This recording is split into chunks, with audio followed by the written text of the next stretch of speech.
Valentine वाली रात। कहानी है कोकमपुरा शहर की। सैम नाम का काफी जवान और हैंडसम लड़का ट्रेन से अपनी मौसी के शहर कोकमपुरा आ रहा था। ट्रेन स्टेशन पर रुकते ही मौसी ने सैम को अपने सीने से लगा लिया। पहली बार मेरे शहर आया है, अब मैं तुझे कहीं जाने नहीं दूंगी। चिंता मत करो मौसी, पूरा फरवरी यहीं एंजॉय करूंगा। वैलेंटाइन डे का महीना है, तुम्हारे शहर से किसी न किसी लड़की को जरूर पटा ले जाऊंगा। सैम की बात सुनकर मौसी एकदम से कांप गई। कोकमपुरा में वैलेंटाइन नहीं मनाया जाता सैम। लेकिन सैम का ध्यान कहीं और ही था। अचानक उसका सिर चकराने लगा। ये क्या हो रहा है? क्या हुआ बेटा? लगता है ये जगह, ये शहर मैंने पहले भी देखा है। नजरों को पता नहीं क्या क्या नजर आ रहा है। सिर दर्द से फटा जा रहा है। सैम की बात सुनकर मौसी हंसने लगी। अरे पागल, जिंदगी में पहली बार आया है तू यहाँ। रात भर सफर किया है, उसी का नतीजा है ये। फिर सैम मौसी के साथ मौसी के घर की तरफ निकल पड़ा। दूसरे दिन शाम के वक्त सैम ने मौसी के गैराज में एक बाइक देखी और मौसी को आवाज लगाई। मौसी! मौसी वहाँ आई तो सैम ने पूछा, ये बाइक आशीष भैया की है ना? सैम की बात सुनकर मौसी इमोशनल होकर बोली, हाँ, ये आशीष की ही बाइक है। मेरा आशीष बिल्कुल तुम्हारे जैसा दिखता था, भगवान ने उसे मुझसे छीन लिया। मौसी रोने लगी और सैम भी भावुक हो गया। आशीष की बाइक लेकर सैम घूमते घूमते रोजी गार्डन पहुंचा। पता नहीं ऐसा क्यों लग रहा है कि इस गार्डन से मेरा कोई पुराना रिश्ता है। मुझे गार्डन में जाकर देखना चाहिए। सैम एंट्री गेट पर पहुंचा, लेकिन वॉचमैन ने उसे रोक लिया। नया है क्या? पता है ना, वैलेंटाइन खत्म होने तक रोजी गार्डन नहीं खुलता। सैम ने वॉचमैन से काफी बहस की, लेकिन कोई फायदा नहीं हुआ। सैम वापस बाइक के पास आया और अचानक उसने देखा बाइक में किसी ने गुलाब फंसा रखा था। गुलाब देखकर सैम खुश हो गया। चलो, यहाँ आकर कुछ तो अच्छा हुआ। रात भर सैम गुलाब को सूंघते हुए सोचता रहा कि गुलाब आखिर किसने फंसाया होगा। तभी गुलाब में उसे एक चिट्ठी मिली। चिट्ठी में लिखा था, सैम, कल शाम रोजी गार्डन में मिलो। दूसरे दिन सैम रोजी गार्डन पहुंचा, लेकिन वॉचमैन को देखकर आगे बढ़ने की उसकी हिम्मत ही नहीं हुई। पता नहीं इस शहर को वैलेंटाइन से क्या एलर्जी है। तभी अचानक उसका हाथ पीछे से किसी ने खींचा और उसने देखा एक लड़की उसे खींचती हुई बगल वाले रास्ते से अंदर गार्डन में ले जा रही है। गार्डन आकर दोनों रुक गए। चैन की सांस लेने के बाद सैम ने देखा लड़की काफी खूबसूरत और मॉडर्न थी। ओह, तो तुम हो जिसने बाइक में गुलाब और गुलाब में लेटर छोड़ा था? मैं हूँ शर्वरी, तुम्हारी मौसी के बगल वाले बंगले में रहती हूँ। परसों तुम्हें आते देखा और देखते ही तुम पर फिदा हो गई। तुम्हें बताना चाहती हूँ यार, कितने हैंडसम हो तुम, सच्ची। ऐसा कहकर शर्वरी ने सैम को प्रपोज किया और इस प्रकार दोनों की लव स्टोरी शुरू हुई। वैलेंटाइन की हर शाम दोनों चोरी छिपे रोजी गार्डन में मिलने लगे। किस डे की शाम थी। काफी देर बातें करने के बाद शर्वरी ने सैम को अचानक से किस किया और कहा, कल वैलेंटाइंस डे है, कल हम हमेशा हमेशा के लिए एक हो जाएंगे। कल रात देर से आना और आशीष की कोई भी शर्ट पहनकर आना, समझे?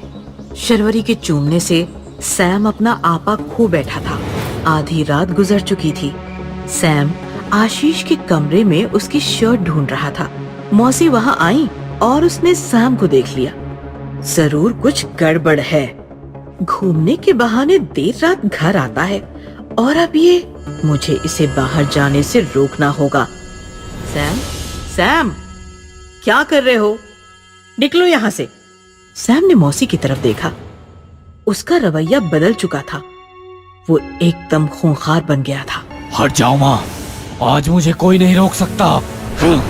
सैम ने मौसी को धक्का दिया और मौसी एक दीवार से टकराकर बेहोश हो गिरी।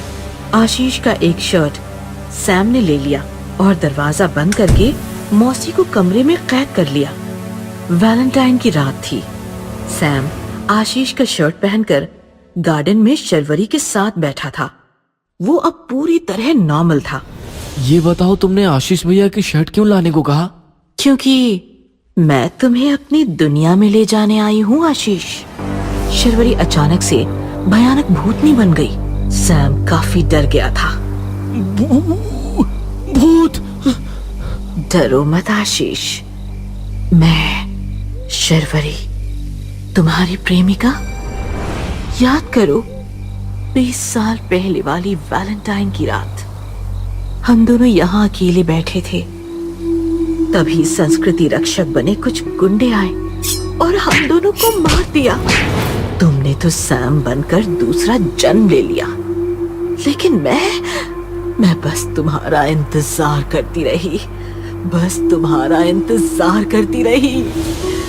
ये क्या कर रही हो तुम? हाँ, कौन हो तुम? शर्वरी के भूत ने सैम के दोनों हाथ पकड़ लिए और उसके माथे पर किस किया। अचानक सैम शांत हो गया। फिर शर्वरी ने सैम को गले लगा लिया और अपने नाखूनों से उसका गला चीरकर उसे मार दिया। इस प्रकार शर्वरी ने दूसरा जन्म लेने वाले अपने वैलेंटाइन को मारकर वैलेंटाइन की रात ही हमेशा हमेशा के लिए उसे अपनी दुनिया में बुला लिया। भूतनी का प्यार। राजीव, जावेद और महेश लखनऊ की एक कंपनी में जॉब करते थे। वे तीनों कॉलेज में एक साथ थे और बहुत ही अच्छे दोस्त थे। राजीव, महेश और जावेद बड़े ही अय्याश थे। वे पार्टी करने का कोई भी मौका नहीं छोड़ते थे। एक दिन राजीव का प्रमोशन हो जाता है और वो तीनों पार्टी में जाने के लिए एक रिजॉर्ट जाने का प्लान करते हैं। जब वो रिजॉर्ट जा रहे थे तब एक भूतनी की नजर उन पर पड़ जाती है, तो वो एक खूबसूरत लड़की का रूप लेकर उनके पीछे पीछे पार्टी में चली जाती है और राजीव पर डोरे डालने लगती है। उसे देख राजीव उसके पास गया और बात करने लगा। तो उसने बताया, मेरा नाम सुनैना है, मैं आपको बहुत पसंद करती हूँ। अगर आपके पास कभी टाइम हो तो कॉफी पर चलते हैं। इस तरह वो भूतनी राजीव को प्यार के जाल में फंसा लेती है। एक रात राजीव को ऑफिस में काम की वजह से देर हो जाती है, इसीलिए वो अकेला बस स्टॉप पर इंतजार कर रहा होता है। तभी सुनैना वहाँ कार लेकर आ जाती है और राजीव कार में बैठ जाता है। अरे वाह, क्या सही टाइम पर आई हो। वैसे भी आज लेट हो गया हूँ। कुछ देर चलने के बाद राजीव को अचानक से ठंड लगने लगती है। ये अचानक इतनी ठंड कैसे बढ़ गई? और सुनैना, गाड़ी जरा धीरे चलाओ। लेकिन वो राजीव की बात का कोई जवाब नहीं देती और कार की स्पीड को बढ़ा देती है। इसे क्या हो गया? और देखने के लिए राजीव जैसे ही उसके कंधे पर हाथ रखता है तो वो अचानक राजीव की तरफ घूरती है और डरावनी आवाज में कहती है, अब ये कार तुझे परलोक पहुंचा के ले रुकेगी। और वो भयानक भूतनी में बदल जाती है, जिसे देखकर राजीव बहुत ही ज्यादा घबरा जाता है और भूतनी के आगे गिड़गिड़ाने लगता है। मुझे जाने दो, तुम तो मुझसे प्यार करती थी, फिर तुम ऐसा कैसे कर सकती हो? ये सजा है, तेरे गुनाहों की सजा। और भूतनी कार को एक बड़े से पेड़ से टकरा देती है, जिससे राजीव की मौत हो जाती है। गिनती शुरू, अब 2 और बाकी हैं। फिर वो भूतनी फिर से एक सुंदर लड़की का रूप लेकर जावेद को भी अपने प्यार में फंसा लेती है और एक रात उसको भी मार देती है। जावेद और राजीव को मारने के बाद भूतनी महेश को जाल में फंसाने की कोशिश करती है, पर अपने 2 दोस्तों को खोने के कारण महेश अकेला हो जाता है और सारी अय्याशियां छोड़ देता है। इसीलिए वो भूतनी एक काम वाली का रूप लेकर महेश के घर काम के लिए चली जाती है, ताकि मौका मिलते ही उसे भी मार सके। कामवाली के व्यवहार को देखकर महेश की पत्नी रानी को शक होता है और वो काम वाली पर नजर रखने लग जाती है। एक रात रानी को घर में कुछ हलचल महसूस होती है। जब वो जाकर देखती है तो काम वाली भूतनी के रूप में बदल जाती है और महेश के शरीर से खून पीने लगती है, जिसे देख रानी के पैरों तले जमीन खिसक जाती है और वो जल्दी से मदद के लिए एक ओझा को बुलाती है। ओझा आते ही हवन शुरू करता है और घर में राख फूकने लगता है। ओम हम ग्रम ओम हम ग्रम। ए, काली आत्मा, इस घर को छोड़कर चली जा। तभी भूतनी बाहर आ जाती है। ओझा, तू मेरे बीच मत आ, नहीं तो तू भी मौत मारा जाएगा। तभी ओझा भूतनी पर राख की पोटली फेंक देता है। उससे उसका शरीर जलने लगता है। बता, तू इसे क्यों परेशान कर रही है? बता। इन लोगों ने मेरे प्यार को छीना है। एक दिन मेरे पति काम से घर लौट रहे थे, तभी ये तीनों दोस्त शराब के नशे में गाड़ी चला रहे थे। वो इतने नशे में थे कि इन्होंने मेरे पति को कार से कुचल दिया और किसी को पता नहीं चले, इसलिए सड़क के पास ही दफना दिया। मेरे पति के सिवाय इस दुनिया में मेरा कोई नहीं था। उनके मौत के दुख में मैंने आत्महत्या कर ली और मैं भूत बन गई। इसीलिए ओझा, तू इस पापी को बचाने की कोशिश मत कर। ये कहते हुए भूतनी महेश को साथ लेकर हवन कुंड में कूद जाती है और अपने साथ महेश को भी जलाने लगती है। ये देख महेश की पत्नी भूतनी से माफी मांगने लगती है। तुम इन्हें मत मारो, मत मारो। मेरा महेश के सिवा इस दुनिया में कोई नहीं है। जो कुछ भी हुआ है उसके लिए मैं तुमसे माफी मांगती हूँ। बस तुम इन्हें छोड़ दो, माफ कर दो इन्हें। महेश की पत्नी की बात सुनकर भूतनी को दया आ जाती है और वो महेश को माफ कर देती है। फिर महेश एक बड़ा हवन करवाता है और भूतनी की आत्मा को मुक्ति दिलवा देता है। भूतिया हॉस्पिटल पार्ट 3। ये कहानी है अहमदाबाद की। अहमदाबाद में एक बहुत ही बड़ा और मशहूर अस्पताल था। रोजाना काफी सारे पेशेंट्स वहां अपना इलाज करवाने आते थे। बहुत से पेशेंट्स को भर्ती करवाया जाता और रात दिन उनका इलाज चलता था। अस्पताल में एक ऐसा पेशेंट भी था जिससे ये अस्पताल बाकी अस्पतालों से अलग था। इस अस्पताल में 30 साल से कोमा में गया एक पेशेंट डॉक्टर्स की निगरानी में रखा गया था और उस पर इलाज हो रहे थे। दरअसल वो कौन था, कहां से आया था और उसे कौन भर्ती करवा के गया, इसका अस्पताल के पास कोई रिकॉर्ड ही नहीं था। ये भी एक अजीब बात थी। दरअसल ये पेशेंट मेडिकल फील्ड से संबंधित एक्सपेरिमेंट करने हेतु अस्पताल ने संभाले रखा था और अस्पताल उसके इलाज का पूरा खर्चा उठा रहा था। लेकिन 30 सालों में इस पेशेंट ने अपनी पलकें भी नहीं झपकी थी। कुछ दिनों बाद अस्पताल में दिन भर मरम्मत का काम चलने लगा, जिससे ज्यादा पेशेंट्स अस्पताल ने भर्ती नहीं करवाए और रात के वक्त अस्पताल सुनसान पड़ने लगा। ऐसी ही एक काली रात थी। अस्पताल सुनसान पड़ा था और 1-2 नर्स ही ड्यूटी पर थी। जूली नाम की एक नर्स रात के 2 बजे राउंड पर निकली और अचानक चलते चलते एक अंधेरे वार्ड में आ पहुंची।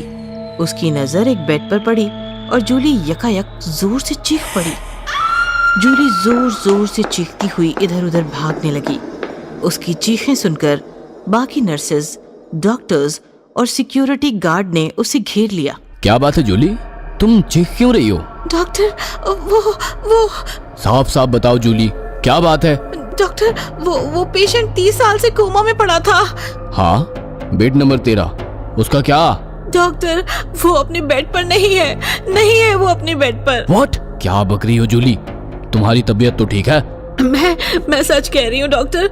मैं राउंड पर गई तो वो अपने बेड पर नहीं था। चलो हम चलकर देखते हैं। नहीं, आप जाओ, मुझे डर लग रहा है। ओहो, तुम यहीं ठहरो, हम जाकर आते हैं। ऐसा कहकर डॉक्टर और नर्सेज उस वार्ड में बेड नंबर 13 के पास गए। तो वो पेशेंट 30 साल पुरानी अपनी उसी हालत में बेड पर लेटा था।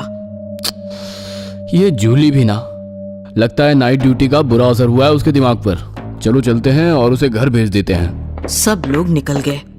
जैसे ही सब गए, कोमा में बेड पर लेटे पेशेंट ने अपनी आंखें खोली।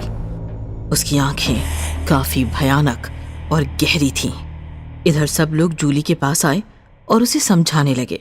क्या जूली, तुम भी बेवजह सबको डरा दिया। बेड नंबर 13 का पेशेंट तो अपने बेड पर ही है, चाहो तो तुम देख आओ। नहीं डॉक्टर, मैं वहां नहीं जाऊंगी। मैं घर जाना चाहती हूँ। हाँ, हम भी वही कहना चाहते हैं। तुम घर जाकर आराम करो। तभी अचानक से अस्पताल की पूरी इमारत थर्राने लगी, मानो कोई हंस रहा था, लेकिन वो हंसी कोई मशीन के चलने जैसी थी। ये कैसी अजीब आवाज है? समझ नहीं आ रहा है कि किसी की हंसी है या फिर मशीन की आवाज। लेकिन मजदूर तो शाम को ही मरम्मत का काम खत्म करके निकल जाते हैं। कहीं आज नाइट ड्यूटी तो नहीं कर रहे हैं? नहीं सर, सारे मजदूर तो शाम को ही अस्पताल से बाहर निकल गए। मैं कह रही थी ना, जरूर कुछ तो गड़बड़ है। हम सब निकलते हैं यहाँ से। निकलो यहाँ से। जूली, डोंट वरी, शायद कोई मजदूर रुक गया होगा अपना अधूरा काम को पूरा करने। चलो हम चलकर देखते हैं। ऐसा कहकर डॉक्टर के साथ साथ बाकी लोग भी धीरे धीरे वार्ड की तरफ बढ़ने लगे। जैसे ही उन्होंने वार्ड में कदम रखा, सामने का नजारा देखकर सबकी हालत बिगड़ गई। कोमा पेशेंट काफी भयानक रूप में बेड को अपने दोनों हाथों से कसकर पकड़कर जोर जोर से हिलाता हुआ उछल रहा था और जोर जोर से हंस रहा था। उसकी हंसी लगभग ड्रिलिंग मशीन जैसी थी। ये नजारा देखकर सब लोग डर गए, लेकिन डॉक्टर अभी भी कंफ्यूज था। हमने गलती की इसको यहाँ रखकर। ये कोमा में जाकर कब का मर गया है और भूत बन गया है। ये हमें नहीं छोड़ेगा। भागो यहाँ से, भागो। हाँ सर, जूली ठीक कह रही है। Shut up. अरे इतिहास में पहली बार हमें ऐसा नजारा देखने को मिल रहा है।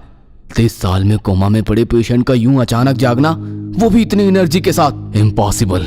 मेडिकल साइंस के हिस्ट्री में आज तक ऐसा किसी ने नहीं देखा। ऐसा कहकर डॉक्टर उसके करीब जाने लगा। सर रुकिए। Sir. Calm down dear, calm down. क्या तुम बात कर सकते हो? क्या तुम हमें देख सकते हो? बेड नंबर 13, मैं तुम्हारा डॉक्टर, बात करो मुझसे। ऐसा कहकर डॉक्टर उसके करीब जाने लगा। तभी अचानक उस पेशेंट ने अपनी आंखें डॉक्टर की तरफ घुमाई और डॉक्टर पर जोरदार छलांग मारकर उसे किसी खूंखार जंगली जानवर की तरह फाड़ कर फेंक दिया। भागो, भागो यहाँ से, भागो, भाग जाओ, भागो। डॉक्टर की उस हालत के बाद मानो पूरे अस्पताल में भागम भाग मच गई। सभी लोग अपनी जान मुट्ठी में लेकर इधर उधर भाग रहे थे, बाहर निकलने की कोशिश कर रहे थे, मगर अफसोस अस्पताल के सारे दरवाजे खिड़की बाहर से बंद थे और कोई भी मोबाइल या टेलीफोन काम नहीं कर रहा था। वो खूंखार भूतिया पेशेंट अस्पताल में खुले शेर की तरह घूम रहा था और बाकी सब इधर उधर छिपकर अपनी जान बचाने की कोशिश कर रहे थे। लेकिन सुबह होते होते उस भूत ने अस्पताल में छिपे हुए एक एक को खोज निकाला और बेरहमी से मार दिया। फिर करीब करीब सुबह के 6:30 बजे वो वापस अपने वार्ड में जाकर अपने बेड पर लेट गया और आंख बंद करके फिर से कोमा में चला गया। 8 बजे पुलिस आई और छानबीन शुरू हुई, तो पुलिस को कातिल का एक भी सुराग नहीं मिला और पुलिस भी हैरान रह गई। सबको मार दिया उसने, बस उस कोमा पेशेंट को छोड़कर। सर, कातिल के खिलाफ कुछ भी नहीं मिला।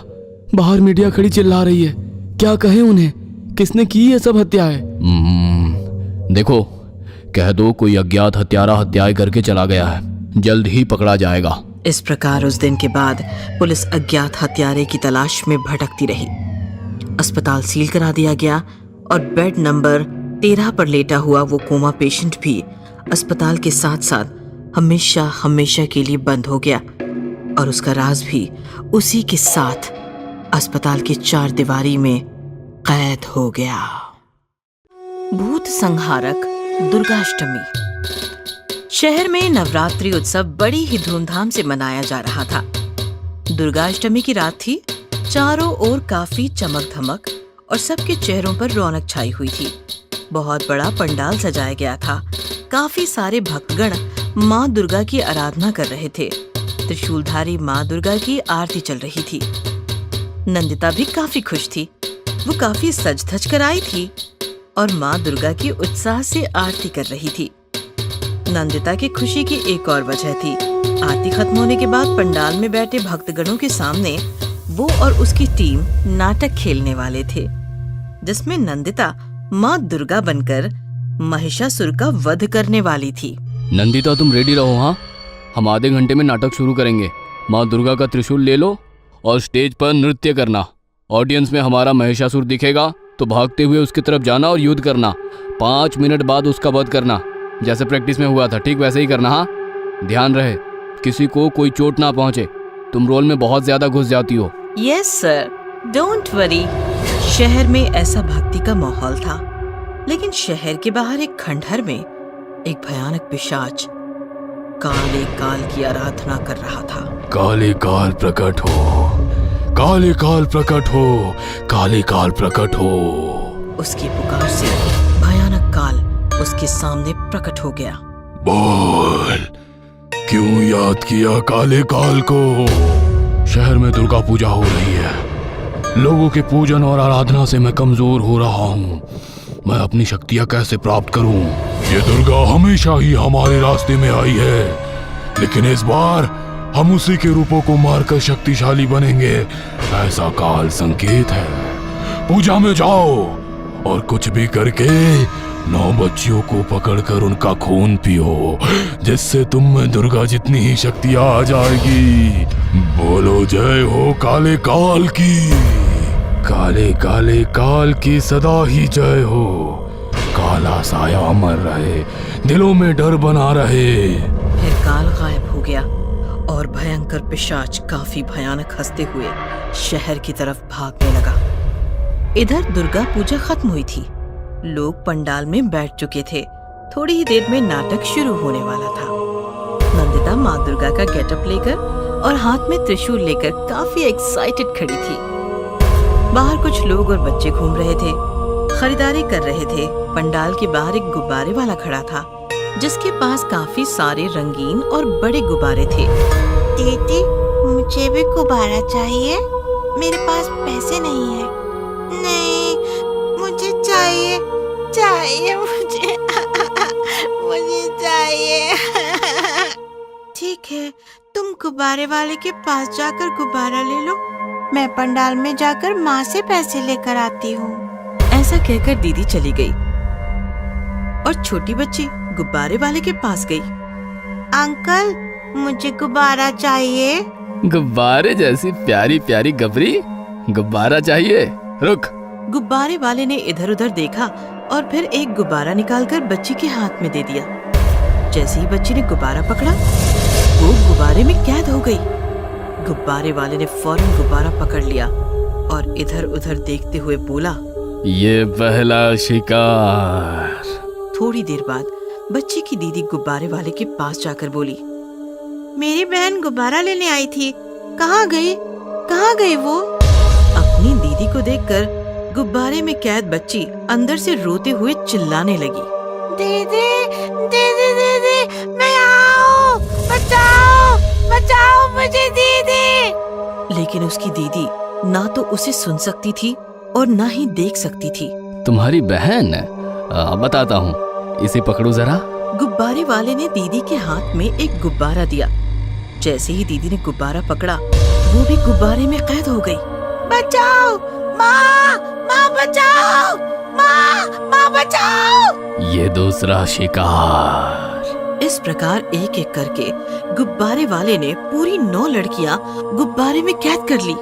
अब यहाँ से निकलता हूँ और खंडहर जाकर इन लड़कियों का खून पीता हूँ। अरे ये क्या?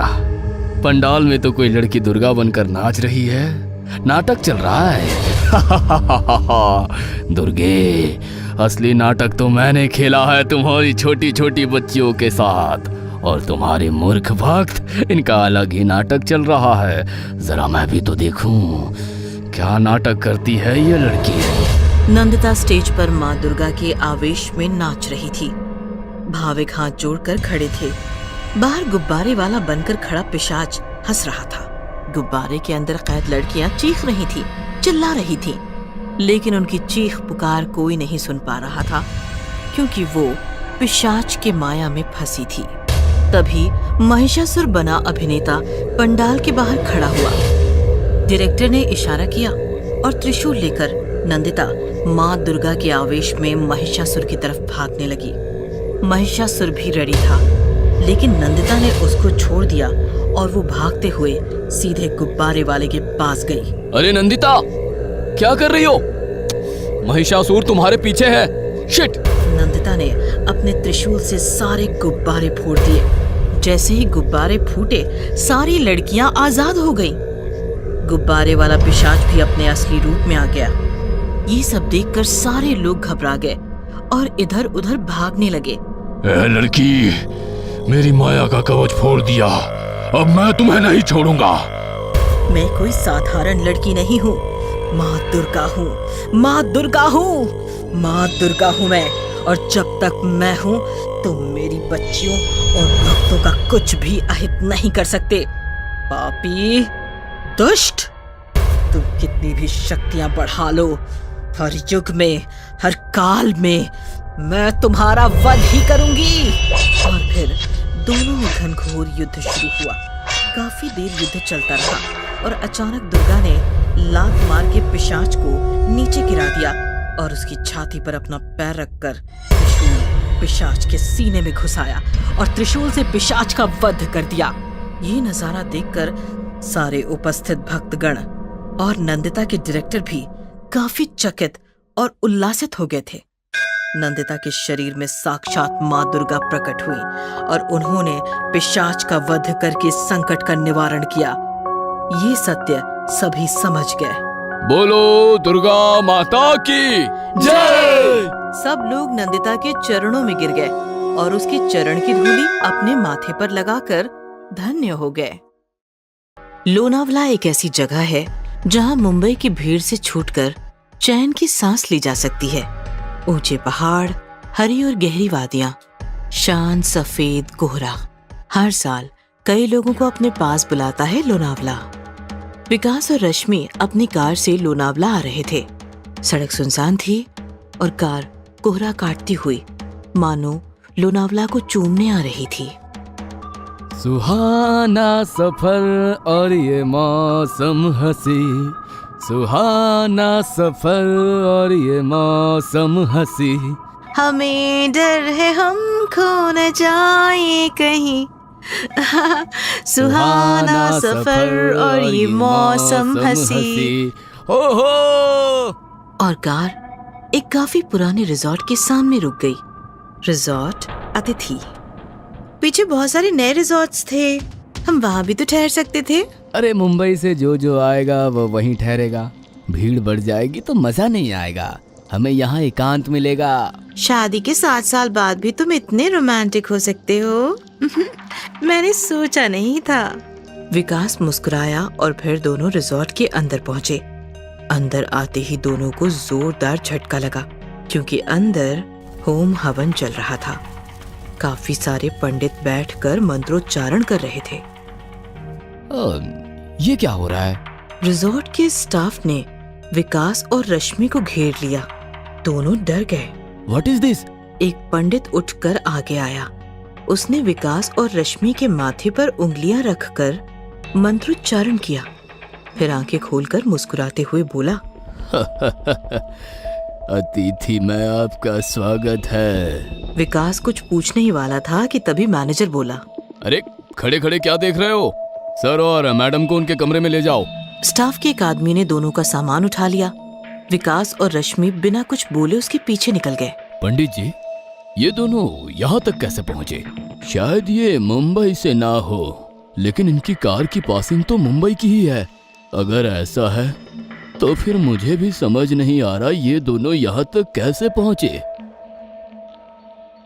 इधर विकास और रश्मि कमरे में बातें कर रहे थे। अजीब लोग हैं, हमें यहाँ आना ही नहीं चाहिए था। रश्मि डोंट वरी, पुराना रिजॉर्ट है, लोग भी पुराने ख्यालों के ही होंगे ना। हमें कौन सा यहाँ घर बसाना है। चलो फ्रेश वगैरह हो जाते हैं और घूमने चलते हैं। तभी अचानक किसी के चिल्लाने की आवाज आने लगी।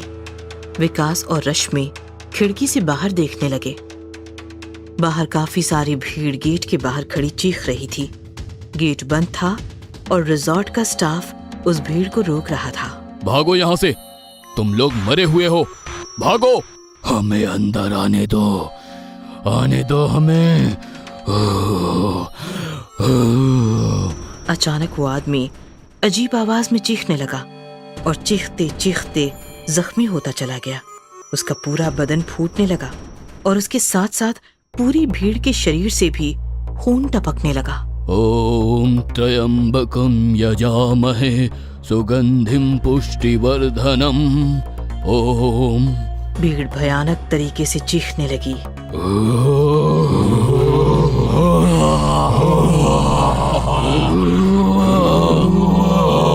देखते ही देखते नजारा इतना भयानक हो गया।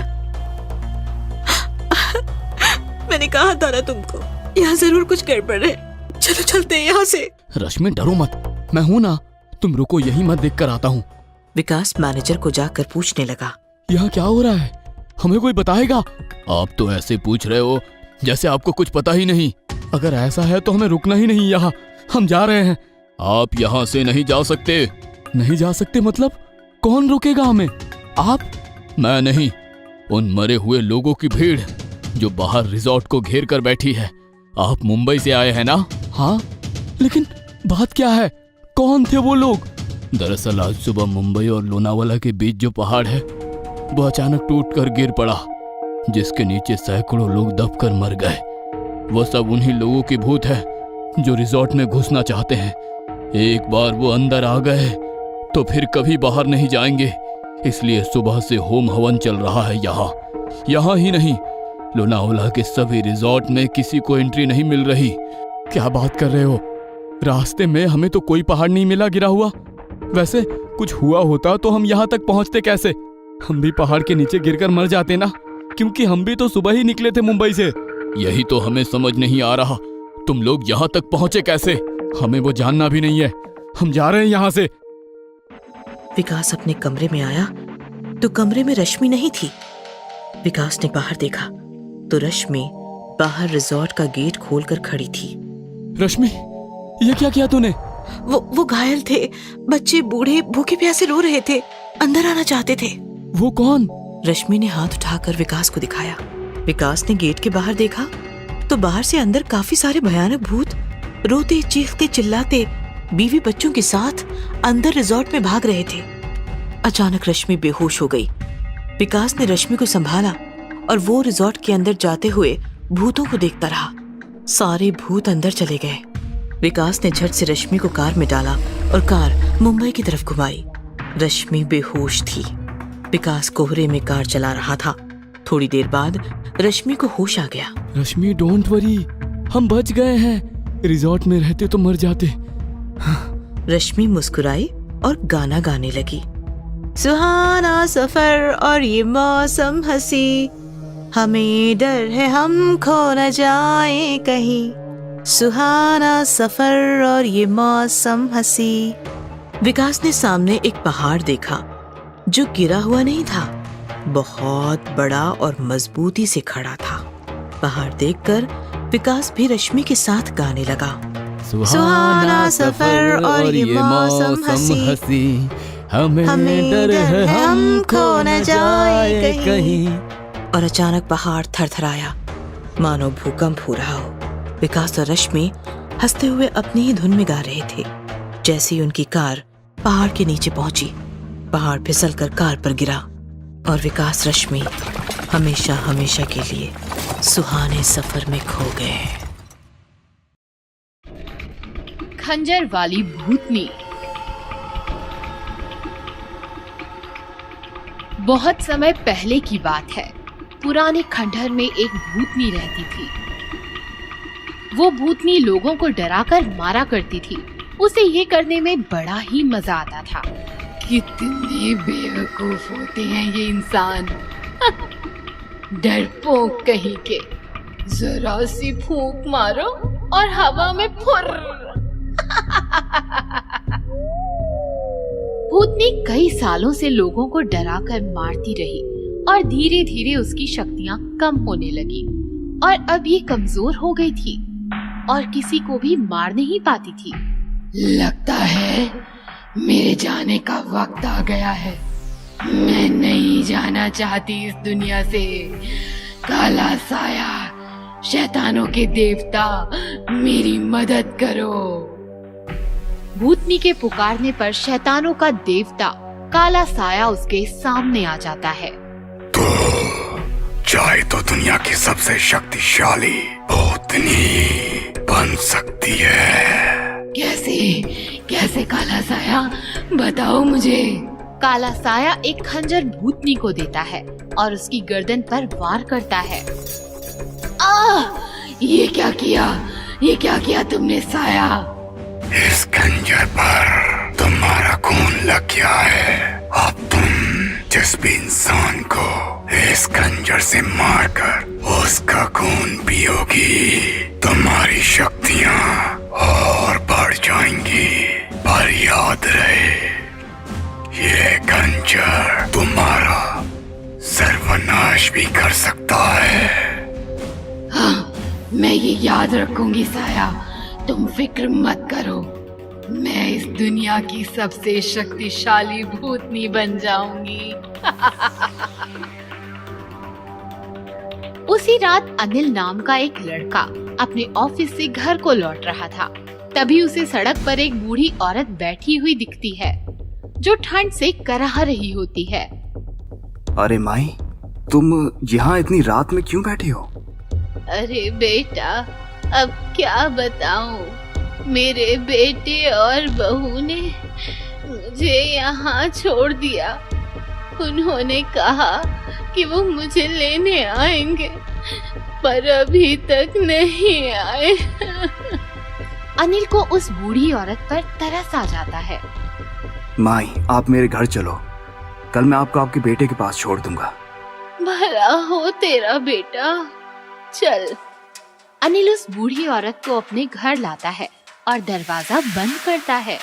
माई, तुम्हें भूख लगी होगी ना, तुम यहाँ बैठो, मैं कुछ बना कर लाता हूँ। बूढ़ी औरत जो झुककर खड़ी थी एकदम से सीधी खड़ी हो जाती है और एक बड़ी ही भयानक आवाज में कहती है, भूख? भूख तो लगी है बेटा, पर मैं खाना नहीं खाऊंगी, मैं पीऊंगी तेरा खून। वो औरत एक खून पीने वाली चुड़ैल बन जाती है। उसके हाथ में एक खंजर होता है। वो उस खंजर से अनिल की गर्दन पर वार करती है और उसका सारा खून पी जाती है। अब मैं बन जाऊंगी और भी शक्तिशाली। वो भूतनी अपने अगले शिकार को ढूंढने के लिए निकल जाती है। कुछ देर बाद घर में अनिल का भाई विजय उसकी लाश देखता है और रोने लगता है। ये जिसने भी किया है, मैं उससे जरूर बदला लूंगा भैया। एक के बाद एक कई मौतें होने लगी और वो खून पीने वाली चुड़ैल का कहर पूरे शहर में बढ़ गया। सभी उसे खंजर वाली चुड़ैल के नाम से जानने लगे। वो भेष बदलकर लोगों से मदद मांगती। मेरी मदद करो, मुझे मेरे घर पहुंचा दो। हाँ माँ जी, चलिए। माँ जी, यहाँ तो कोई घर नहीं है, यहाँ तो आगे जंगल है घना। जंगल है तभी तो तेरा खून मजे से पी पाऊंगी।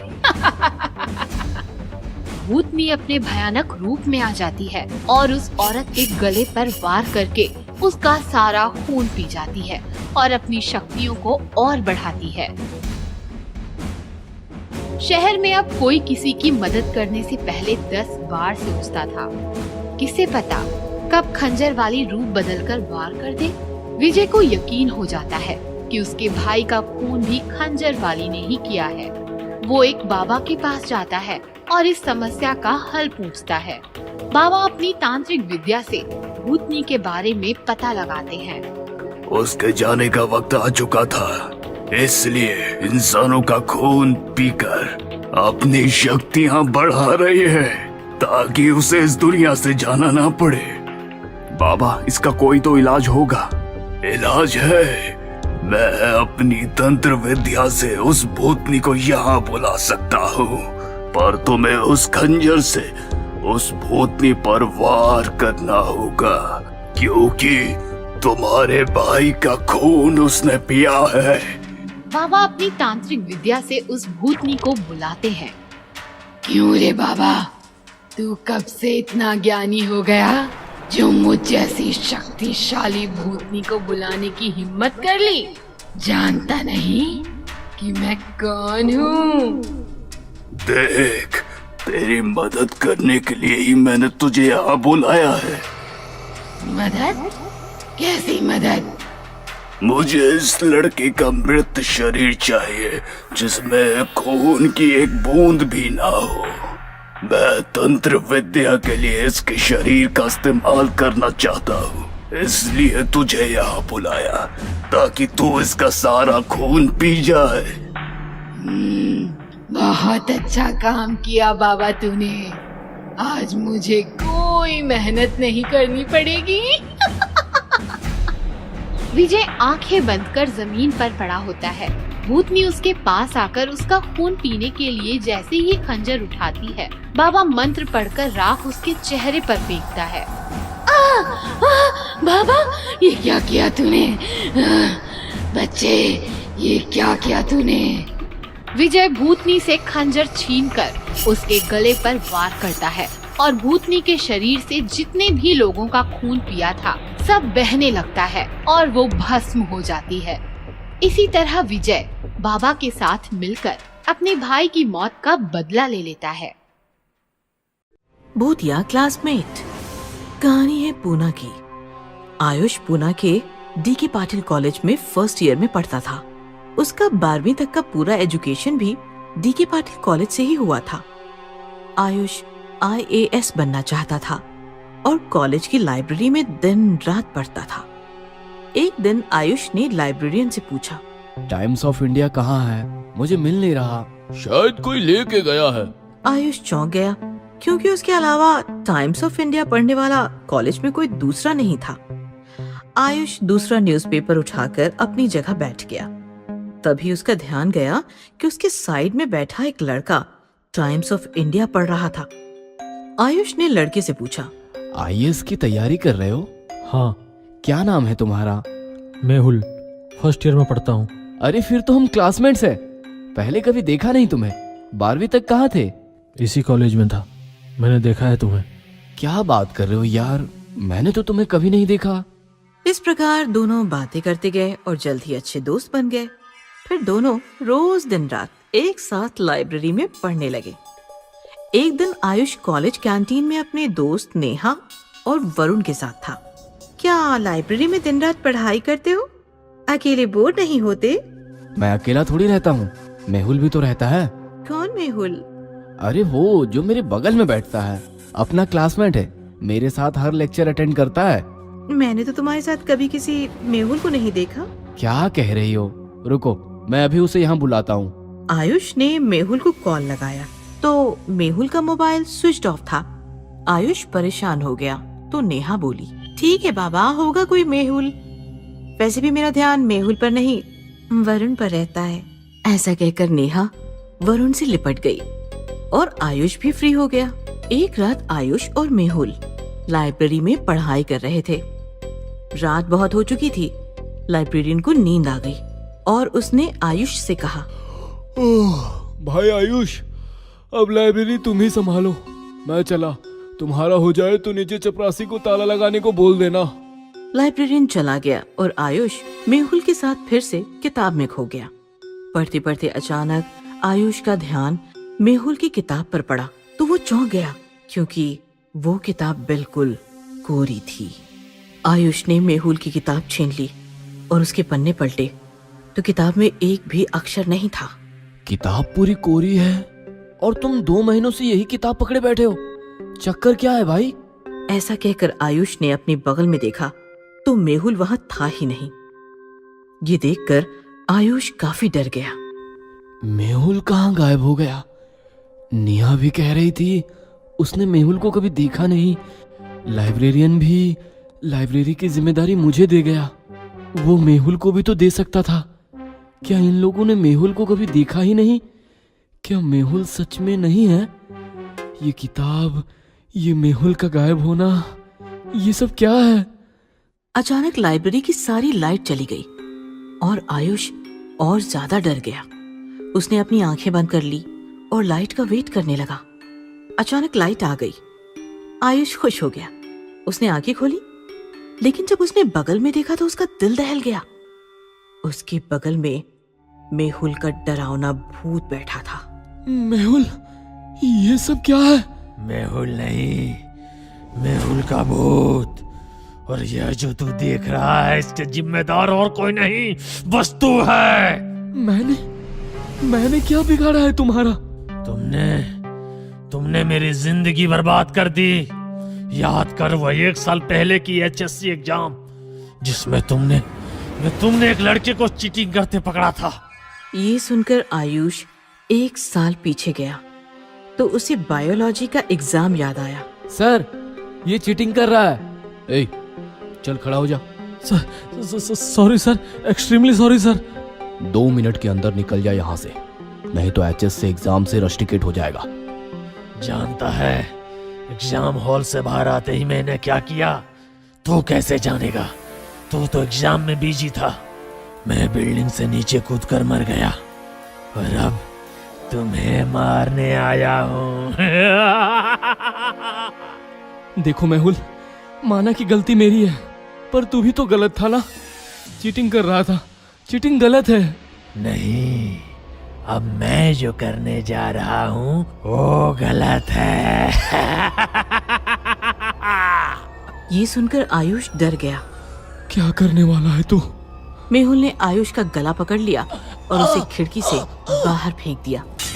आयुष लाइब्रेरी की 5वें मंजिल से जमीन पर गिरते ही मर गया और मेहुल लाइब्रेरी की खिड़की से उसकी लाश को मुस्कुराते हुए देखता रहा। पेट्रोल चोर चुड़ैल। सुनसान हाईवे पर निखिल बाइक से शहर की तरफ जा रहा था। दोनों तरफ घना जंगल, बीच में सड़क और ऊपर खुला चमकीला आसमान था। निखिल मस्त राइडिंग करता हुआ तेजी से आगे बढ़ रहा था कि तभी उसने देखा हाईवे किनारे एक लड़की अपनी स्कूटी धक्का मारती हुई ले जा रही है। रात काफी सुनसान और गहरी थी। लड़की भी काफी खूबसूरत जवान थी। निखिल रुक गया और लड़की से पूछने लगा, हेलो, क्या मैं आपकी कोई हेल्प कर सकता हूँ? पेट्रोल खत्म हो गया है। ओह डोंट वरी, मैं पीछे से बाइक पर बैठकर अपनी टांग से स्कूटी ढकेलता हूँ। पेट्रोल पंप काफी दूर है अभी। उससे अच्छा ये होगा कि आप अपनी बाइक से थोड़ा पेट्रोल निकाल कर मुझे दे दीजिए। ओह सॉरी, लेकिन मेरी इंपॉर्टेंट बाइक है, इसमें पेट्रोल निकालने की कोई खास सिस्टम नहीं है। चलिए ना, मैं टांग से ढकेलता हूँ आपकी स्कूटी। ये सुनकर लड़की जोर जोर से हंसने लगी और फिर भयानक आवाज में बोली,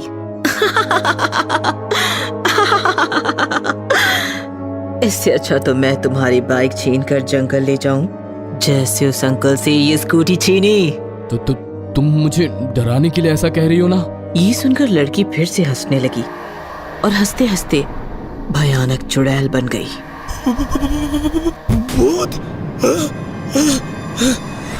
निखिल ने फौरन बाइक स्टार्ट की और वो भागने लगा।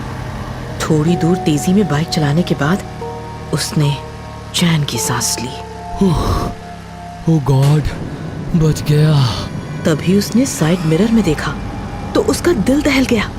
उसके पीछे वो भयानक चुड़ैल उसे चिपक कर बैठी थी और जोर जोर से हंस रही थी। बचाओ, मुझे बचाओ, बचाओ। चुड़ैल ने चलती बाइक पर निखिल को उठाया और ऊपर हवा में फेंका। निखिल सड़क पर गिरकर मर गया। चलो, एक और बाइक मिल गई। बाइक लेकर माँ के पास चलती हूँ। चुड़ैल ने बाइक जंगल की तरफ घुमाई और वो तेजी से बाइक लेकर जंगल में गायब हो गई। ये कहानी एक जवान चुड़ैल और उसकी बूढ़ी चुड़ैल माँ की है। दोनों चुड़ैल माँ बेटी पहले शहर में रहती थीं, लेकिन उनकी हरकतें काफी अजीब थीं। चुड़ैल की माँ लोगों के घरों में घुसकर दीवारों पर चिपकी छिपकलियां निकालकर उन्हें खा जाती थी और बेटी के टिफिन में भी काफी सारी छिपकलियां भर कर देती थी। बच्ची की छिपकलियां देखकर पूरी क्लास डर जाती थी और इधर सोसाइटी में भी चुड़ैल माँ की हरकतों से लोग परेशान हो गए थे। इसीलिए चुड़ैल बेटी को स्कूल से और दोनों माँ बेटियों को सोसाइटी से निकाल दिया गया और दोनों चुड़ैल जंगल आकर एक गुफा में रहने लगी। चुड़ैल बेटी, अब ये जंगल ही हमारा घर है। लेकिन माँ, यहाँ तो मेरे साथ खेलने के लिए कोई नहीं है। किसने कहा? यहाँ तुम्हारे साथ खेलने के लिए जंगली बिल्लियाँ और चमगादड़ हैं, उनके साथ खेल।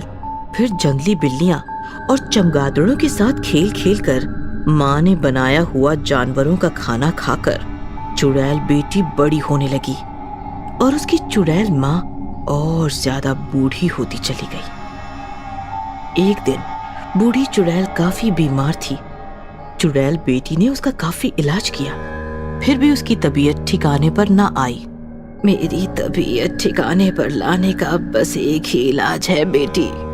माँ, तुम बताओ, मैं तुम्हारे लिए कुछ भी कर सकती हूँ।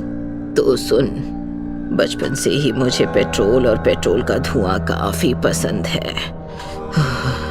जब भी मेरा मूड खराब होता था, मैं किसी मोटर गैरेज में जाकर घंटों पेट्रोल जलाकर उसका धुआं सूंघती थी। बहुत मजा आता था मुझे। अब यहाँ जंगल में इतनी शुद्ध और प्राकृतिक हवा है, इसीलिए मैं बीमार पड़ गई हूँ शायद। तू अगर मेरे लिए पेट्रोल का जुगाड़ कर ले तो मैं ठीक हो जाऊंगी। ठीक है माँ, जैसी तुम्हारी इच्छा। उस दिन से चुड़ैल जंगल से हाईवे आकर लोगों को सताने लगी, रूप बदलकर लोगों को रोकने लगी और फिर उन्हें मारकर उनके वाहन जंगल ले जाने लगी। निखिल की बाइक लेकर चुड़ैल अपनी गुफा के सामने पहुंची। बाइक की आवाज सुनकर बूढ़ी चुड़ैल माँ बाहर आ गई। बेटा, आ गई तू? देख माँ, मैं कैसी बाइक लेकर आई हूँ आज। चल बेटा, टंकी खोल। चुड़ैल ने बाइक की टंकी खोली तो चुड़ैल माँ ने अपना पूरा मुंह टंकी के अंदर डाल दिया। चुड़ैल बेटी ने भी माँ का मुंह ताकत से टंकी में दबाया। काफी देर तक चुड़ैल टंकी सूंघती रही और सारा पेट्रोल खींच गई। फिर उसने मुंह बाहर निकाला। कैसे लोग हैं, टंकी भी फुल नहीं करवाते। पहले जमाने में टंकी ऊपर तक टच रहती थी। माँ, पेट्रोल अब काफी महंगा हो गया है ना, शायद इसलिए। चल बेटा अंदर चल, तू थक गई होगी, आ खाना खा ले। दोनों चुड़ैल अंदर चली गई। एक फॉरेस्ट ऑफिसर दोनों को छिप छिप कर देख रहा था। चुड़ैल के अंदर जाते ही वो अफसर भी वहां से भाग गया। रोज चुड़ैल माँ के लिए पेट्रोल चुराने हाईवे पे आती थी, रूप बदलकर लोगों को फंसाती थी, उनसे बोतल में पेट्रोल लेकर उन्हें मारकर जंगल भाग जाती थी। जैसे ही लोगों को पता चला कि हाईवे पर पेट्रोल चोर चुड़ैल का आतंक फैल रहा है, लोगों ने हाईवे से गुजरना ही छोड़ दिया। फिर चुड़ैल ने पेट्रोल पंप जाकर पेट्रोल चुराना शुरू किया, यहाँ तक कि वो शहर में भी घुसने लगी। सोसाइटीज की पार्किंग में जाकर वाहनों से पेट्रोल चुराने लगी। लोग सुबह बाइक स्टार्ट करते तो बाइक स्टार्ट ही नहीं होती थी। अरे ये क्या, पेट्रोल खत्म, कल ही तो डाला था 100 का। हे भगवान, इधर चुड़ैल और इधर सरकार, आम आदमी जिए तो कैसे। लोग पेट्रोल चोर चुड़ैल की वजह से परेशान हो गए थे। पुलिस कमिश्नर भी चिंतित थे। एक दिन फॉरेस्ट ऑफिसर पुलिस कमिश्नर से मिलने गए और उन्होंने कमिश्नर को वो सब कुछ बता दिया जो उन्होंने देखा था। ओह, तो वो जंगल में रहती है। एक दिन चुड़ैल पेट्रोल के लिए हाईवे पर भटक रही थी। तभी उसने देखा एक पेट्रोल का टैंकर हाईवे से आ रहा था। पेट्रोल का टैंकर? इसे पेट्रोल पंप जाने से पहले ही चुरा लेती हूँ, लेकिन इसे कैसे रोकूं? तभी टैंकर अपने आप रुक गया और ड्राइवर पेशाब करने के लिए नीचे उतरा। ड्राइवर के दूर जाते ही चुड़ैल टैंकर पर चढ़ गई और ढक्कन खोलकर अंदर पेट्रोल देखने लगी। अरे, इसमें तो गहरा अंधेरा है। अब पता कैसे चलेगा पेट्रोल है भी या नहीं? एक काम करती हूँ, उतर कर देखती हूँ। चुड़ैल टैंकर के अंदर गई। जैसे ही वो अंदर उतरी, फॉरेस्ट अफसर ने फौरन टैंकर में माचिस की जलती तिल्ली फेंकी। धम से धमाका हुआ और टैंकर के साथ साथ चुड़ैल के भी चिथड़े उड़ गए। इस प्रकार पेट्रोल चोर चुड़ैल खत्म हो गई और पेट्रोल का इंतजार करते करते गुफा में बैठी उसकी बूढ़ी चुड़ैल माँ भी तड़प तड़प कर खत्म हो गई। क्रिमिनल भूत। एक समय की बात है, इंस्पेक्टर ब्रिजेश एक बहुत ही होनहार और बहादुर अफसर थे। वो बड़े से बड़े क्रिमिनल का एनकाउंटर करते थे। एक दिन उनका पाला साइको किलर राका से पड़ गया। वो उसके पीछे भाग रहे थे और राका भी तेजी से भाग रहा था, पर ब्रिजेश ने शॉर्टकट लेकर सामने आकर राका को गोली मार दी। मैं तुम्हें नहीं छोड़ूंगा इंस्पेक्टर, तुम्हें और तुम्हारे पूरे परिवार को मार डालूंगा। राका ऐसा कहते ही दम तोड़ देता है। उसकी लाश को शमशान घाट में दफना दिया जाता है। ब्रिजेश को बहादुरी का मेडल देकर सम्मान दिया जाता है। उसके परिवार में सब बहुत खुश होते हैं। आप तो हर महीने एक मेडल ले आते हैं, इतने मेडल कहाँ रखे हैं ये भी बता दीजिए। अरे मम्मी, पापा के मेडल्स के लिए एक नया कमरा बनवा देते हैं। कमरा नहीं, जिस स्पीड से भैया मेडल ला रहे हैं, मेडल्स के लिए हमें नया घर ही लेना पड़ेगा। उसी खौफनाक रात में राका वापस तो आता है, पर अब वो एक इंसान नहीं रहता। वो एक भयानक भूत बन चुका था। उसकी लाल आंखें और नुकीले नाखून देखकर कोई भी बुरी तरह कांप उठे। मैंने कहा था इंस्पेक्टर, मैं वापस आऊंगा। अब तुझे और तेरे परिवार को मुझसे कोई बचा नहीं सकता। अगली रात ब्रिजेश का भाई राजेश ऑफिस से घर की ओर लौट रहा था। तभी उसे ऐसा लगता है कि उसका कोई पीछा कर रहा है। राजेश पीछे मुड़कर देखता है तो कोई नहीं होता। तभी उसे एक अजीब सी आवाज सुनाई देती है। तू ही है ना उस बहादुर ब्रिजेश का भाई? आवाज सुनकर राजेश डर जाता है और कांपती आवाज में पूछता है, कौन है? तभी राका का भूत उसके सामने आ जाता है। मैं राका, जिसे तेरे इंस्पेक्टर भाई ने मार डाला। अब मैं तुझे मारूंगा। देखता हूँ तेरा बहादुर भाई तुझे कैसे बचाता है। राजेश के उस भूत को देखकर पसीने छूट जाते हैं। वो तेजी से भागने लगता है। तभी राका उसकी गर्दन पर हमला करता है और उसका सारा खून पी जाता है और तभी राजेश की मौत हो जाती है। अगले दिन ब्रिजेश अपने भाई को देखता है और फूट फूट कर रोने लगता है। किसने किया तुम्हारे साथ ये भाई? मैं अपने भाई को नहीं बचा सका। तभी ब्रिजेश की पत्नी पूजा को राजेश के हाथ पर नाखून से कुछ लिखा हुआ दिखता है। देखिए जी, देवर जी के हाथ पर कुछ लिखा हुआ है। ब्रिजेश हाथ पकड़ने लगता है। भाई तो गया, अब बीवी की बारी। राका। ब्रिजेश ये सुनकर सदमे में आ जाता है और उसके पैरों तले जमीन निकल जाती है। राका, ये सब राका ने किया है। मैं सोच भी नहीं सकता था कि वो वापस आ जाएगा। मैं उसे नहीं छोड़ूंगा। मुझे लगता है कि हमें पंडित जी को बुलवा लेना चाहिए। ये भूत प्रेत का मामला है, आपके बस की बात नहीं है। पूजा अगले दिन पंडित जी को फोन करती है और उन्हें घर आने को कहती है। राका घर की खिड़की से सब देख रहा होता है। इंस्पेक्टर की बीवी, तू तो गई। पूजा घर की छत पर सूख रहे कपड़े लेने आती है कि तभी अचानक से तेज हवाएं चलने लगती हैं और वहाँ राका आ जाता है। कहाँ है तेरे इंस्पेक्टर पति? तुझे बचाने के लिए वापस नहीं आएगा। पूजा राका को देखकर चीख पड़ती है और उसकी आवाज सुनकर ब्रिजेश छत पर दौड़ कर आता है। लेकिन छत का दरवाजा बंद हो जाता है। राका, मेरी पत्नी को छोड़ दे। तेरी दुश्मनी मुझसे है, मुझे मार। मेरे परिवार को छोड़ दे। आएगा तेरा भी नंबर आएगा, पर पहले तेरी सुंदर सी पत्नी को थोड़ा और सुंदर बना दूं। पूजा डर से भागने लगती है। तभी राका अपने नाखूनों से उसके चेहरे पर हमला करता है।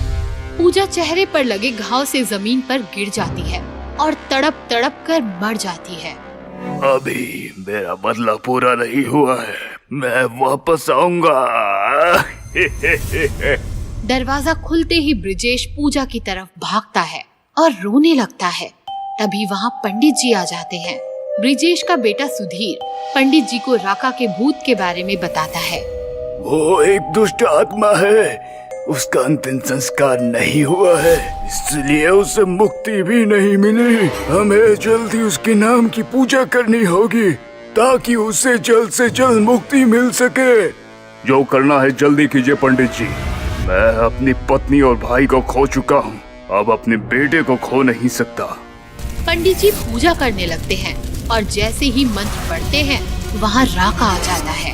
नहीं, तुम लोगों की इतनी हिम्मत कि मुझे मुक्ति दोगे, तुम लोगों को नहीं छोड़ूंगा। राका सुधीर के पास जाता है और उसका गला पकड़ लेता है। सुधीर का दम घुटने लगता है। तभी ब्रिजेश पंडित जी का दिया हुआ गंगा जल राका पर छिड़क देता है और राका का मृत शरीर जलने लगता है। ये क्या किया तुमने? तभी पंडित जी अपनी पूजा का आखिरी मंत्र पढ़ते हैं और राका की आत्मा हवा में भाप बनकर उड़ने लगती है। नहीं, मेरा बदला भी पूरा नहीं हुआ। नहीं।